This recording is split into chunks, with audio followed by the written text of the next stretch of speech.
हाय दोस्तों, मैं हूँ रोहित और मैं आप सबका फिर से एक बार स्वागत करता हूँ हमारे इस नए चैनल में जिसका नाम है सोशल कीड़ा, जिसमें हम आपको बताते हैं देश और दुनिया से जुड़ी कुछ रोचक बातें। लेकिन उसके पहले मेरी आपसे विनती है, अगर आपने हमारे चैनल को अभी तक सब्सक्राइब नहीं किया है तो कृपया करके हमारे चैनल को सब्सक्राइब कर दे ताकि भविष्य में हमारे चैनल से जुड़ी कोई भी अपडेट आप तक पहुंच सके। दोस्तों, हम में से हर कोई अपनी लाइफ में कुछ ना कुछ जरूर करना चाहता है, लेकिन हमें उसके लिए टाइम ही नहीं मिलता है। जैसे कि हम ये सोचते हैं कि हम ये सीखेंगे, ऐसा करेंगे, वैसा करेंगे, अपने मेन गोल की तरफ थोड़ा सा बढ़ेंगे, आगे बढ़ेंगे, लेकिन हकीकत में हम आगे बढ़ते ही नहीं है। और ऐसा न कर पाने की एक वजह है कि हमें वक्त ही नहीं मिलता है। इसीलिए आज मैं आपके लिए कुछ ऐसे रियल लाइफ एग्जांपल्स लाया हूँ जिनके बारे में जानकर आप सच में इंस्पायर होंगे। यह हमें समय के पाबंद होने के लिए प्रेरित तो करते ही है, साथ में यह भी बताते हैं कि कोई इंसान कितना भी बिजी होकर भी अपने मनपसंदी का काम करता है तो वो कैसे आगे बढ़ सकता है। तो दोस्तों, पहले व्यक्ति है अमेरिका के फेमस मैथमेटिशियन चार्ल्स एफ।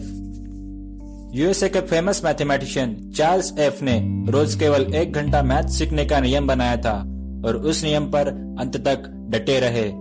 इसीलिए उन्होंने मैथ्स में महारत हासिल कर ली। हमारे दूसरे व्यक्ति है ईश्वर चंद्र जी विद्यासागर, जो कि एक भारतीय समाज सेवक थे। उनकी विद्वत्ता के कारण ही उन्हें विद्यासागर की उपाधि दी गई थी। ईश्वर चंद्र विद्यासागर जब कॉलेज जाते थे तो रास्ते के दुकानदार अपनी घड़ियां उन्हें देखकर ठीक करते थे। वे जानते थे कि विद्यासागर कभी भी 1 मिनट भी आगे पीछे नहीं चलते। तीसरे व्यक्ति है मोजार्ट, जो कि एक फेमस संगीतकार रह चुके हैं। मोजार्ट ने हर घड़ी उपयोगी कार्य में लगे रहना अपने जीवन का आदर्श बना लिया था। उन्होंने रेक्विएम नामक फेमस ग्रंथ मौत से लड़ते लड़ते पूरा किया है। दोस्तों, चौथे व्यक्ति है मिल्टन, जो ब्रिटेन के कॉमनवेल्थ मिनिस्टर भी रह चुके हैं। ब्रिटिश कॉमनवेल्थ के मंत्री का अत्यधिक व्यस्त उत्तरदायित्व निभाते हुए मिल्टन ने पैराडाइज लॉस्ट नाम के ग्रंथ की रचना की है।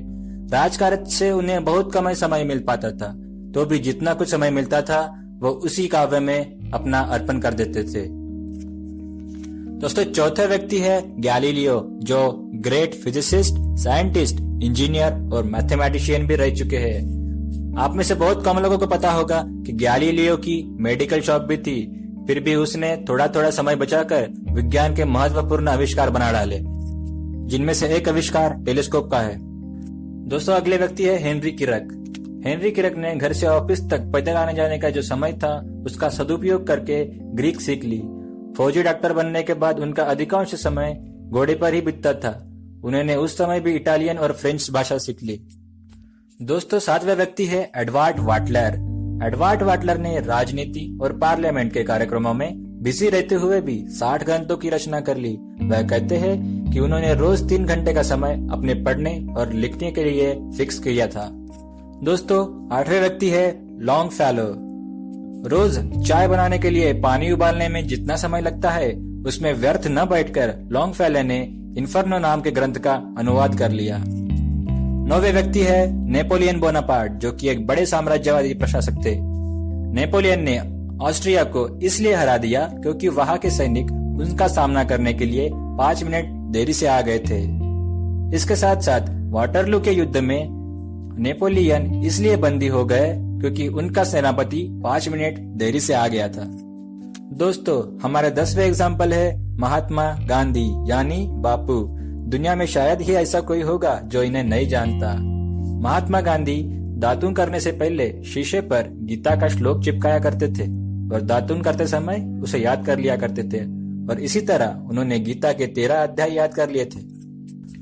दोस्तों, ये बहुत ही आश्चर्यजनक है कि कोई केवल रोज 1 घंटे पढ़कर ही एक्सपर्ट बन गया, तो किसी ने पैदल चलने का टाइम भी यूज कर लिया, तो किसी ने पानी उबालने का टाइम भी यूज कर लिया। कोई 5 मिनट की देरी से आके हार जाता है, तो कोई ऐसा ही नहीं कि लोग अपनी घड़ी से ज्यादा उसके समय की पाबंदी पर भरोसा करते हैं, और कोई ऐसा भी है जो मौत से लड़ते लड़ते किताब भी लिख जाता है। जब लोग उसी 24 घंटे में इतना कुछ कर सकते हैं तो प्रश्न यह उठता है कि आखिर हमारा समय कहाँ बर्बाद हो रहा है। दोस्तों, वैसे देखा जाए तो हमें हमारा गोल अचीव करने के लिए जितना टाइम चाहिए उससे कई ज्यादा टाइम हमारे पास उपलब्ध होता है।